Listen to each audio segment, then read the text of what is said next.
everybody. I thought I'd bring our great Secretary of State out. Yeah. And he is doing a fantastic job. So we have Marco.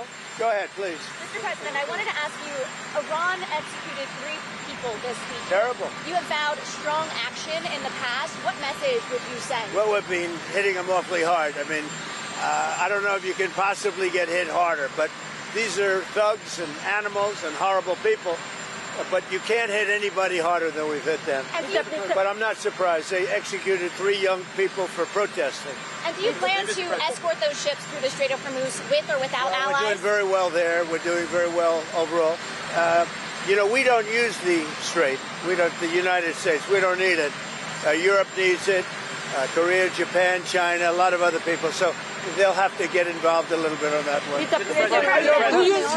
Do you still want South Korea supporting the United States? Now, what about it? Do you still want South Korea supporting? Well, I love South Korea. We have a great relationship with South Korea. We're helping South Korea a lot. Mr. President, do you think Israel will be ready to end the war when you're ready?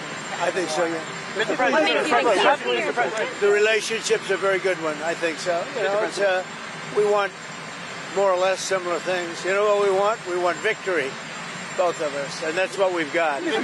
President, how will the operation? Well, you know, I may have a plan or I may not, but how would I ever say that to a reporter? If I said that to a reporter, Marco would say, "Please, sir, let's bring you over to the helicopter immediately."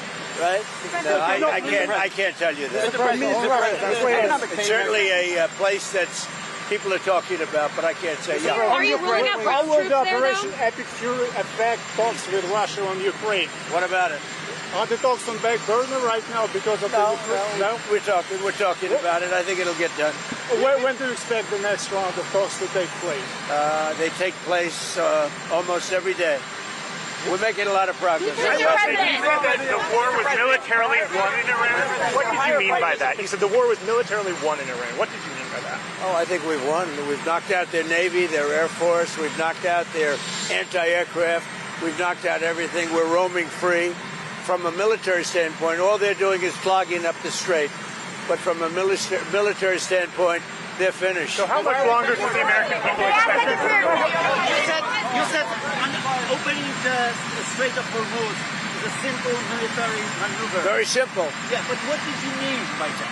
It's a simple military maneuver. It's relatively safe, but you need a lot of help in the sense of you need ships, you need volume. And NATO could help us, but they so far haven't had the courage to do so. And others could help us. But, you know, we don't use it. You know, at a certain point, it'll open itself at a certain point. But we've defeated the enemy, and they are an enemy. They're a sick group of people. The leadership is gone. The Navy is gone. The Air Force is gone. The anti-aircraft equipment that they have, the radar they have, is all gone. Everything's gone. The strait itself, the actual strait, how are you?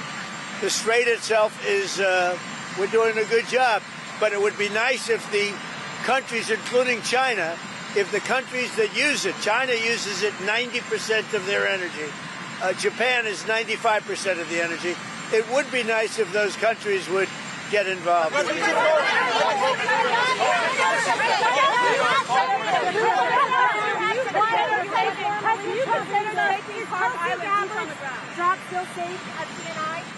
What? I thought she did a good job yesterday, actually. The American bases in Europe, Lindsey Graham has asked for you to reconsider the American bases in Spain, in Germany, after what they have done in the Strait of Hormuz. What's your take? Well, it deserves. He's right about asking that, and I think NATO's gone down a long way because they haven't. I mean, they should be helping with the Strait. They get much of their energy from the Strait of Hormuz, and if Lindsey Graham said that, and don't forget, he was the big NATO guy for a while, and now he's not. And a lot of senators and congressmen, they're very upset with the fact that NATO has done nothing. North Korea is calling for a ceasefire. North Korea is calling for a ceasefire in the Middle East and to reopen dialogue. What do you say to Pope? Well, look, we can have dialogue, but I don't want to do a ceasefire. You know, you don't do a ceasefire when you're literally obliterating the other side. They don't have a Navy. They don't have an Air Force. They don't have any equipment they don't have any spotters. They don't have anti-aircraft. They don't have radar. And their leaders have all been killed at every level. We're not looking to do that. Thank you. Thank you. Chuck North. Oh, we did? Chuck North, 86 years old. I bet he was a great guy. Wow. Yeah, he died in a house where I'm losing the line. He was a corner third. Yeah, he was Chuck North. He was a great guy. He was a really good, tough cookie. We didn't want to fight him. He was a tough, great guy, and he was a great supporter. Wow. That's too bad. Tell his family highest respect. Okay? Great man.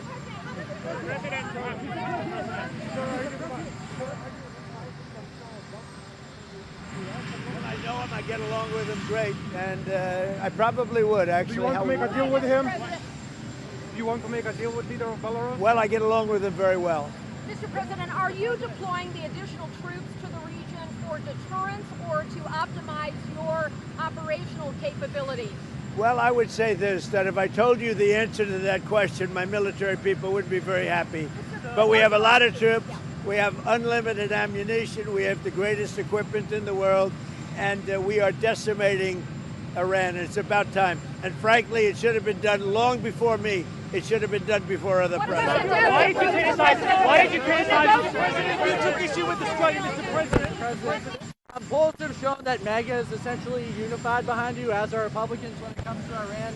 There's been reports that the United States might be sending 2,500 Marines to the Middle East. Are you concerned that a move like that could potentially change the unity? Well, I don't know. I seem to have great support because CNN came out with a poll today that I'm at 100%.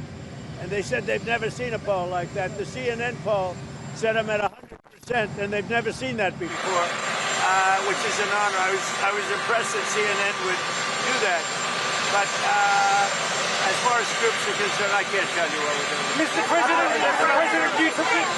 President, you took issue with Australia, Japan, and South Korea this week. Yeah, I was very surprised. Very surprised about Australia and what? What would you like them to do? Well, they should get involved, and I was a little bit surprised that they said no, because we always say yes to them. What did Australia say no to? Australia say no to?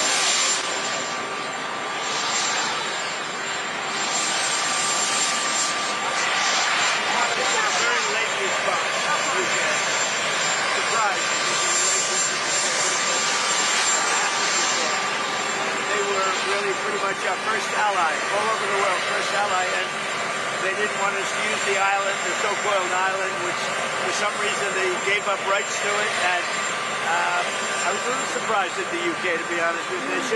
They should have acted a lot faster. I have. They should have acted a lot faster. Let's go, baby. Did you see that your former press secretary, Sarah Sanders, was asked to leave a restaurant by staff who felt threatened by her politics? Well, her politics are right down the center. She's a good person, and that shouldn't have happened. Where did that take place? Here or in Arkansas? In Arkansas. Wow. In Arkansas. That's very surprising. I love Arkansas. I won that state by so much. I think that Sarah's going to be just fine. But it's too bad. She's a good woman, Sarah. The price of oil is way up. Stock market is down. It's going to go up. It's going to go down. No. We're not giving a nuclear weapon to terrorist thugs, and we're knocking the hell out of them. Their Navy's gone. Their Air Force is gone. Their leaders are gone. Their anti-aircraft is gone. Everything's gone. And no, I expected worse, actually. I thought that oil prices would go much higher when I did this. We just set every record in the book. With Dow, with the S&P, Dow hit 50,000, S&P hit 8,000, 7,000, and at levels, at speed like nobody's ever seen before. But I said I have to go off from that path, and I have to take a little journey. We have to get and he would agree, but he's not going to say it. And this is not St. Patrick's Day, by the way. What are you doing with that tie? But we had to go off on a circuitous path and take care of business, and we are in the process of doing it. And I'll tell you, I think we're weeks ahead of schedule. My Secretary of State is very happy. Do you have a question for Marco? Yes. How soon President Trump said this week that we can take Cuba? How soon?